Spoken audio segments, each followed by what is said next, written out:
한국건설안전학회장 안홍섭입니다.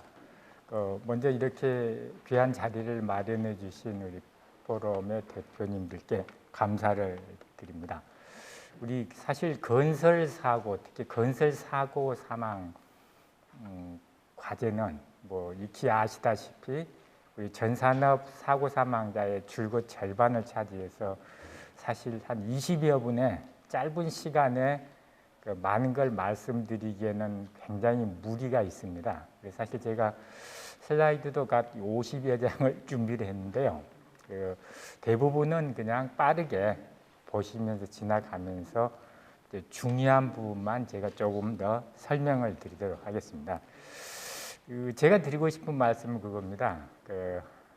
우리가 굉장히 많은 노력, 특히 이번 정부에 들어서 정말 사활을 걸다시피 노력을 했음에도 불구하고 성과는 크게 기대에 미치지 못했는데, 저는 기존의 여러 가지 제도들이 있기는 다 있습니다.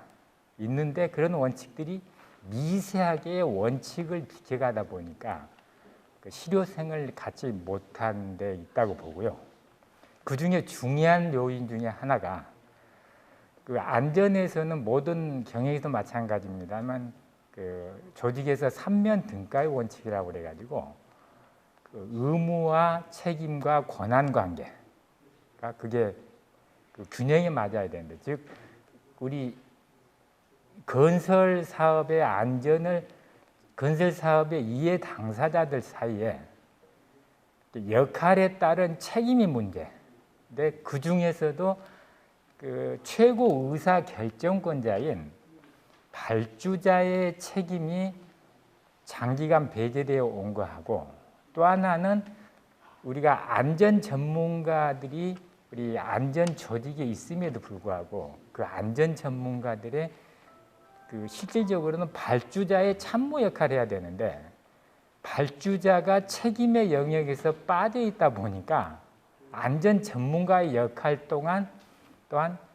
현장에 기술자들을 지도 조언하는 관계가 아니라 거꾸로 기술자들의 뒤치다꺼리하는 역할로 전락한 부분이 상당 부분 있습니다. 아마 그게 결정적인 우리가 앞으로 고쳐나가야 될 점이라고 생각을 하고요.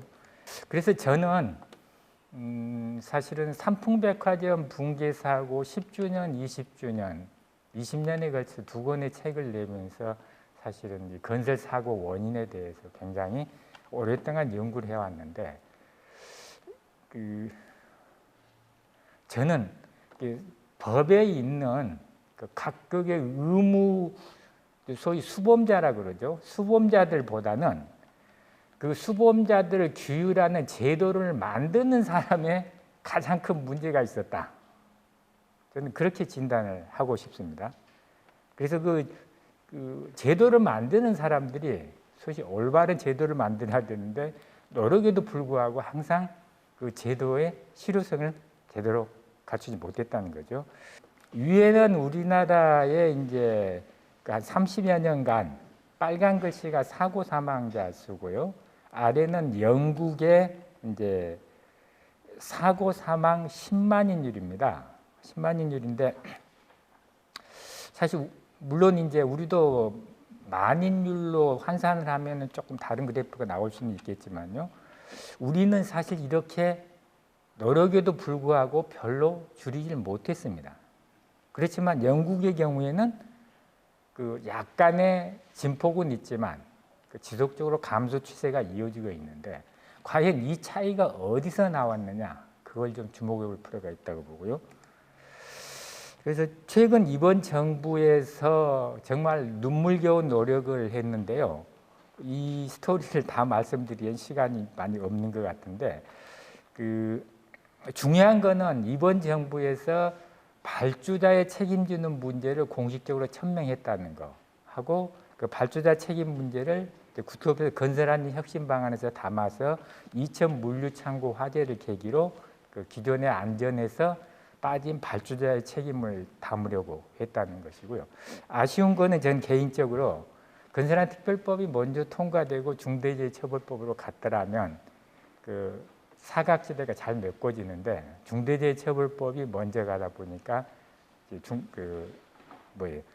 건설 안전 제도에서 사각지대를 메꾸고자 하는 법이 여러 가지 저항에 부딪혔다는 거죠. 자, 이렇게 많은 제도들이 생겼는데요.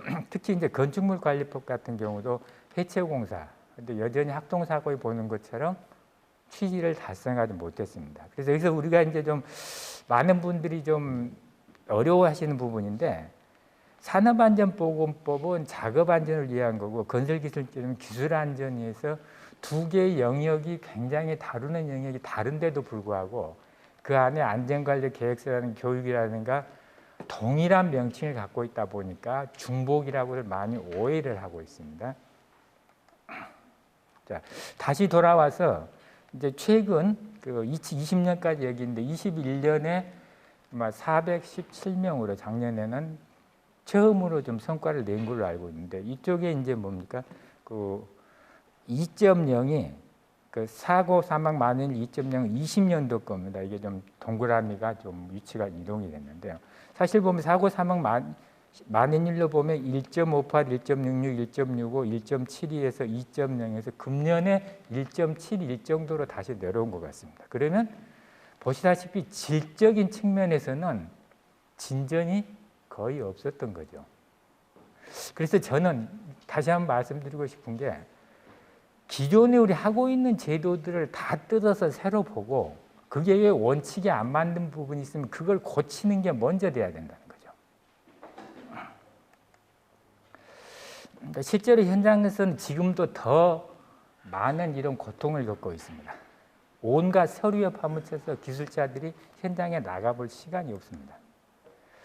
그리고 또 하나, 아까 우리는 모두가 행복해서 일한다고 그랬는데, 우리 산업에 보시다시피 행복한 사람 한 명도 없습니다.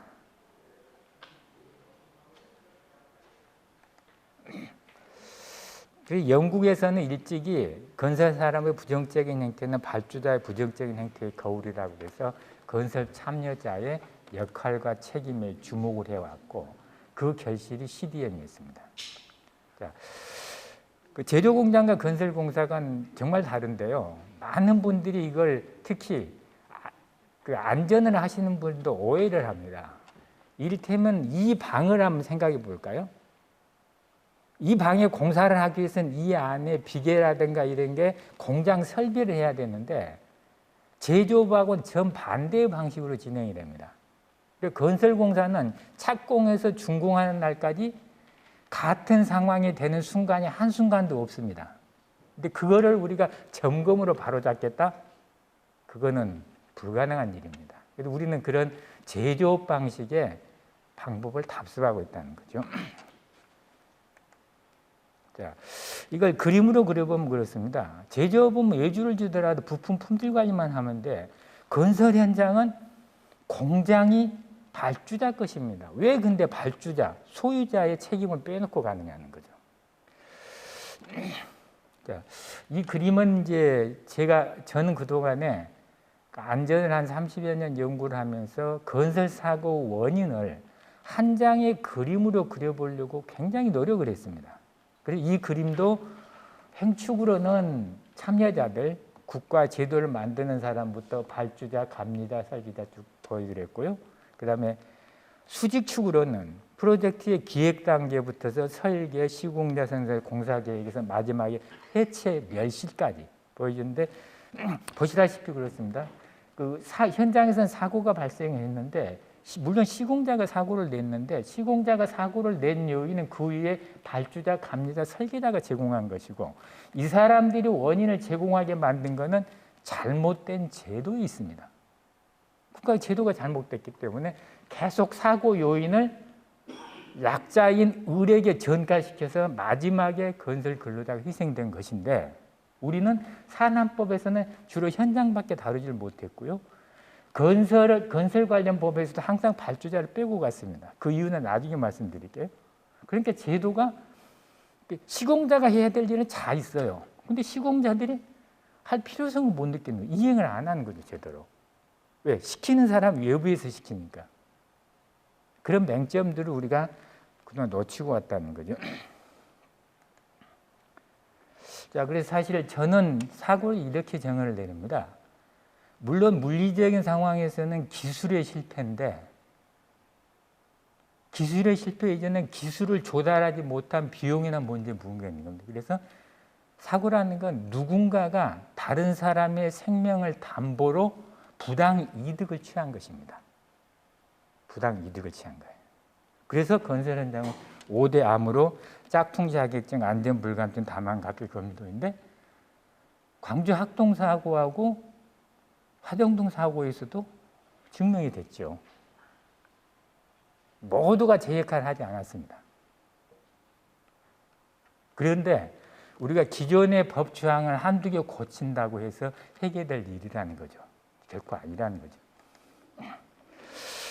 자, 그동안에 많은 분들이 사실은 뭐 이거 고치면 되겠지 했습니다. 근데 우리는 건설 산업의 생리에 대해서 아직도 무지합니다. 이해들을 못합니다. 자, 세 가지입니다.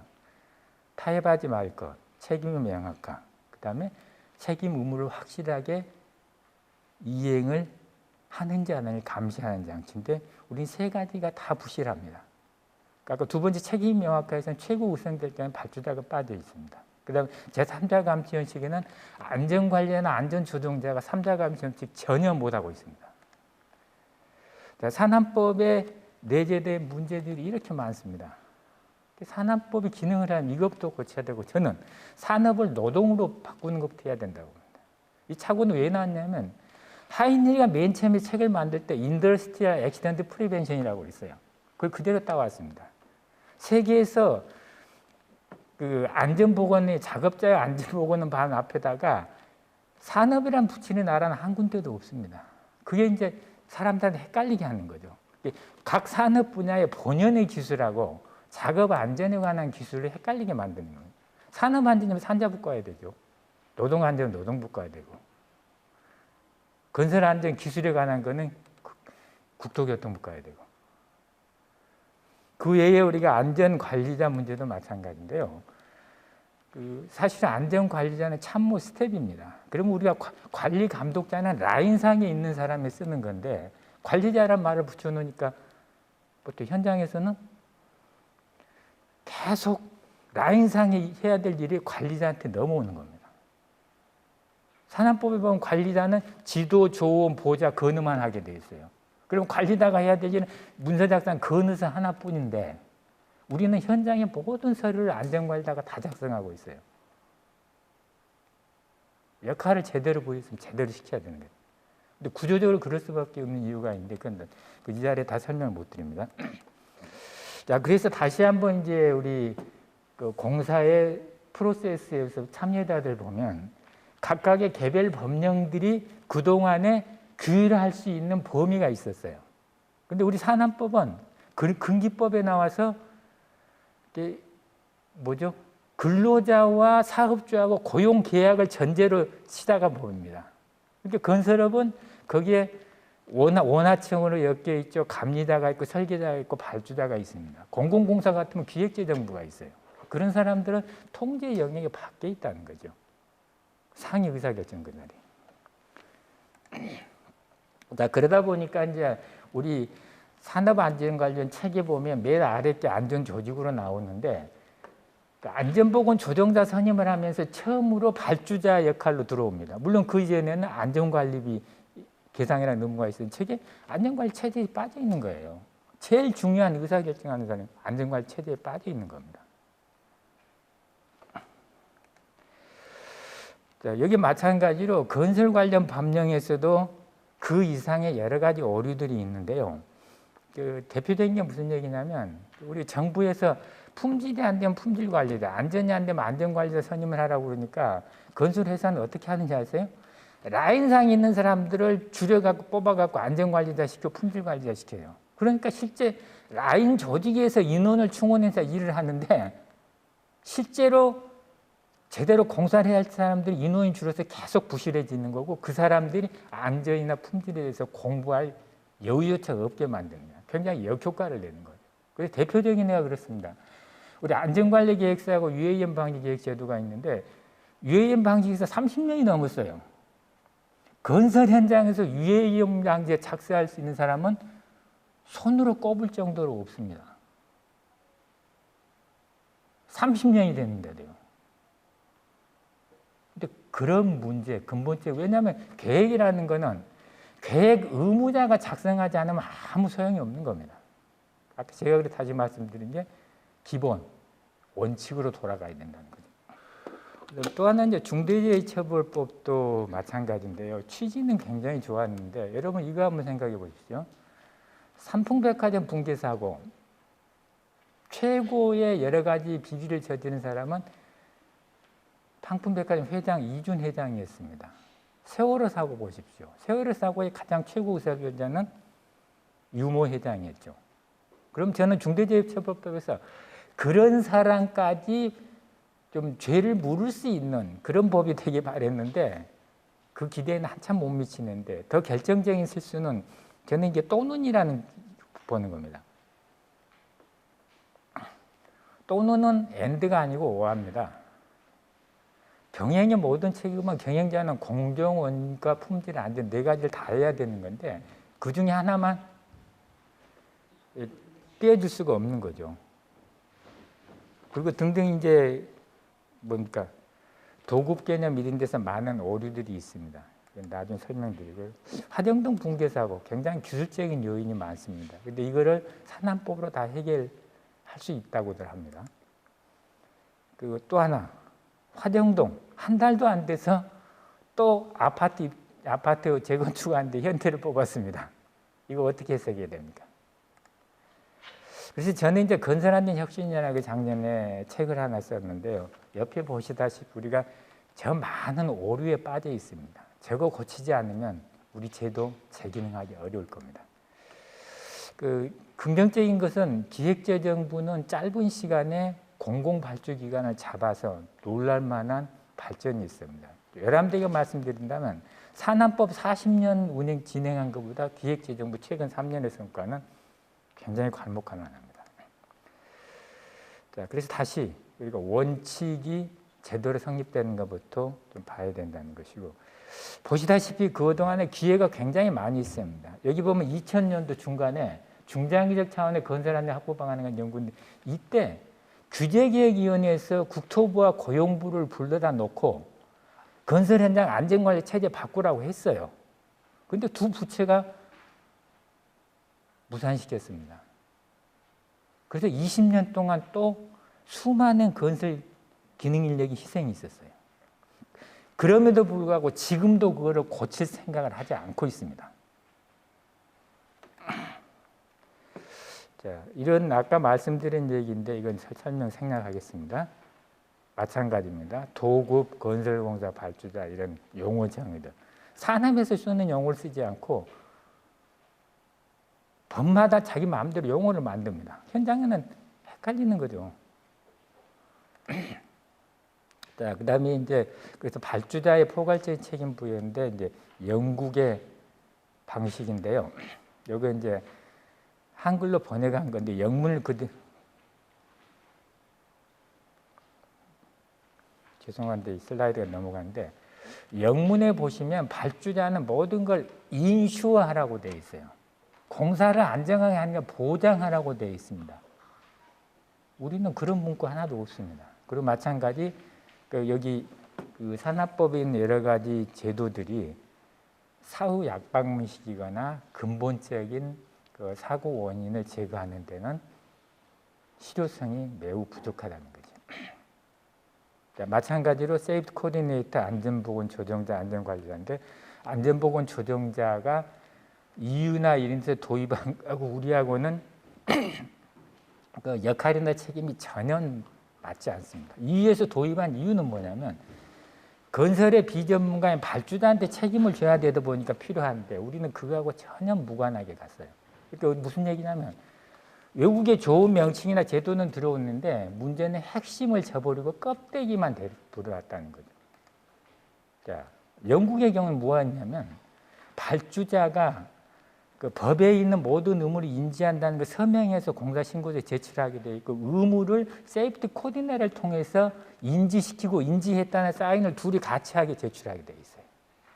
이행력을 확실하게 담보한 거죠. 이거 어렵지 않은데 20년째 안 하고 있어요.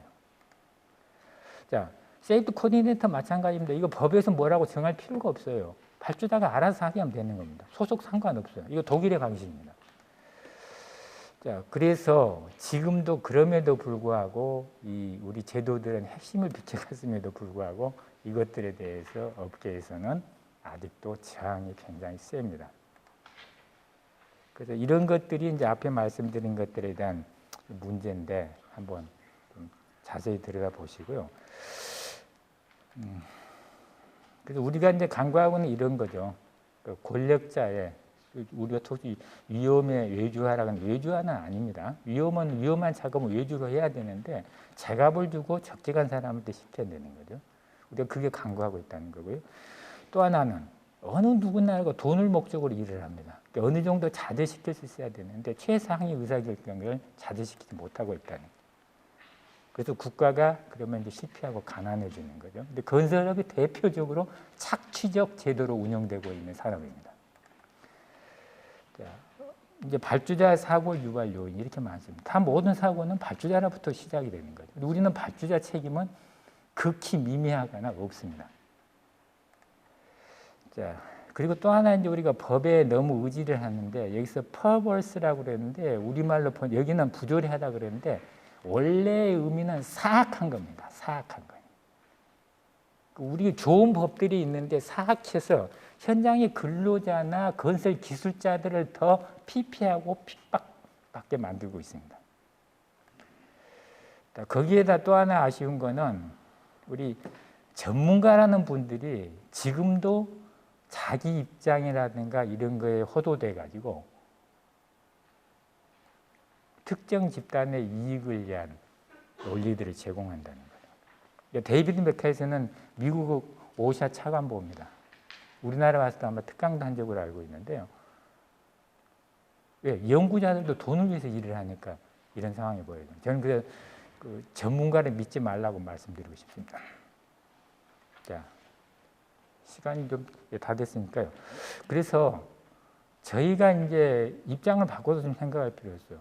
잠원동, 학동 버스, 이천공사장 하정동에서 거기 가서 일할 자신 있는 분은 반대를 하셔도 괜찮아요. 이상으로 마치겠습니다.